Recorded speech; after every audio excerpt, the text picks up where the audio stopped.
So to start, I really liked what you were saying about the lens flares, Hmm. but I do love seeing like the inspirational images and the how you used a specific kind of camera lens that it reminded you of.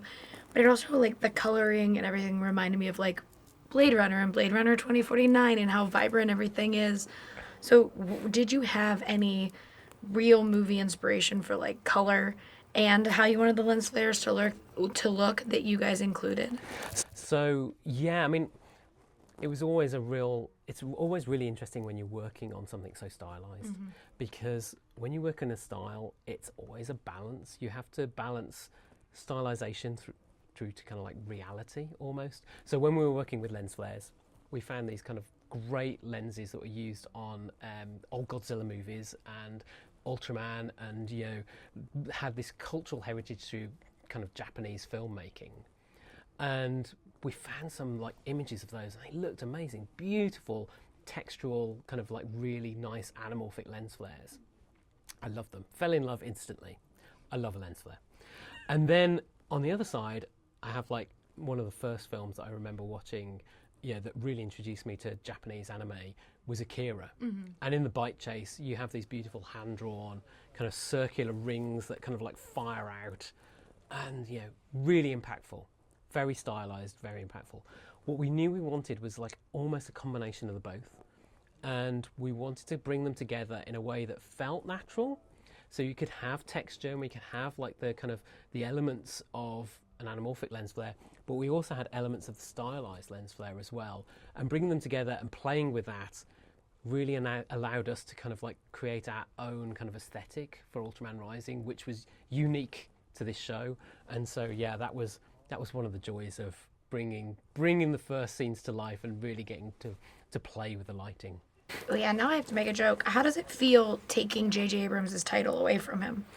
I don't know whether I've taken JJ's title away from him. I mean, he's still, maybe he's Lord Emperor of Lens Flare, and I'm just merely an Emperor of Lens Flare, you know. But yeah, no, I mean he's obviously a huge inspiration, and loved some of the work that he did, on Super 8 and Star Trek. Just amazing use of lens flare. Um, Hugely inspired. I mean, my favourite actually is Poltergeist.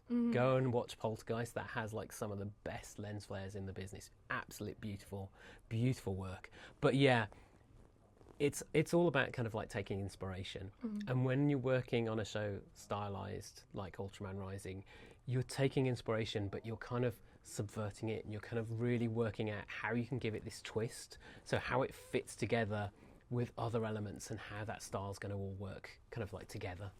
Yeah, and I have to ask, because you mentioned that like you're British and your thing was Doctor Who, but as someone with a Doctor Who tattoo, I was like, well, yeah, but they have very similar histories because they're both very important to the countries they come from. They're Yeah. both are older shows, but they also were really, really cheesy when they started and like have kind of grown into this more, I don't want to say elevated art form, but they're taken more seriously now than they were maybe if an American would try and go watch Classic Who or like Ultraman from back in the day. So when you are part of now doing, what New Who did for Doctor Who, doing this with Ultraman, how is that for you, like getting to see the comparison between the two? Yeah, do you know what? It was really interesting being able to kind of like deep dive into the history of a new show that I really had like very little kind of like breadth of knowledge of. Was just great. It's always great at the start of a show where you do that kind of research period, and this one was fantastic. I had like a stack of DVDs, like kind of so high, and I just started working through them all, and it was really interesting. You could see some of the important themes, like balance is a really big theme in Ultraman, and like the balance between the kaiju and the ultras, um, but also as well there was some really interesting kind of like takes on how they were achieving their special effects, and especially the lensing and the way that they really shot these things, and dealing with scale was a really, really interesting concept. And so when we started working on Ultraman Rising, it was interesting to think, well, we're going to have these really enormous characters moving through Tokyo, but we don't want them to be slow and lumbering. Normally, in reality, they'd move like super slow and sluggishly, and you'd have a pace that just wouldn't work for Ultraman. So we started doing testing. We started testing performance of how do we move Ultraman quickly like he would in an anime that you just kind of accept, but make him feel real and grounded in this kind of like 3D world as well. And that was a real challenge. But I think when we started to see Ultraman on the Tokyo Tower, moving kind of at pace, trying to catch baby Emmy, we knew we were onto a winner straight away.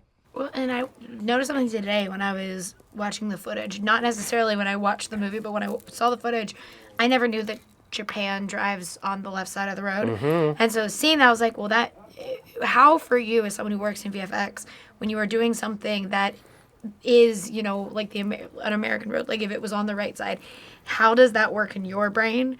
Like, this is obviously somewhat easier because it's the same, but like, do you ever have that moment where you do something and then you're like, wait, no, that's not how it would exist in Japan. I have to change it for what it would be there. Yeah, we had to be really, really conscious that we weren't bringing any kind of like preconceptions to the kind of like Japanese heritage. And in fact, Netflix had this cultural committee that they gave to us, which they put on some really good kind of talks for the entire team. So they talked about like what it was to be Japanese and Japanese culture and what it was like living in Japan, which was incredibly interesting.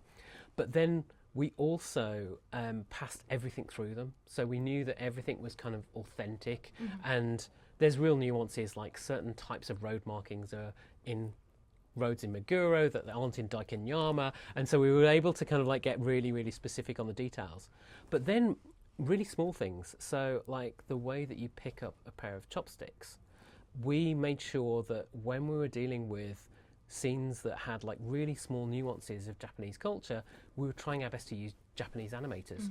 And because ILM is a big global company, we were really lucky to have some incredibly talented Japanese animators who we were able to cast to Ultraman. They loved it because they'd grown up with Ultraman, so doing the film was great fun for them.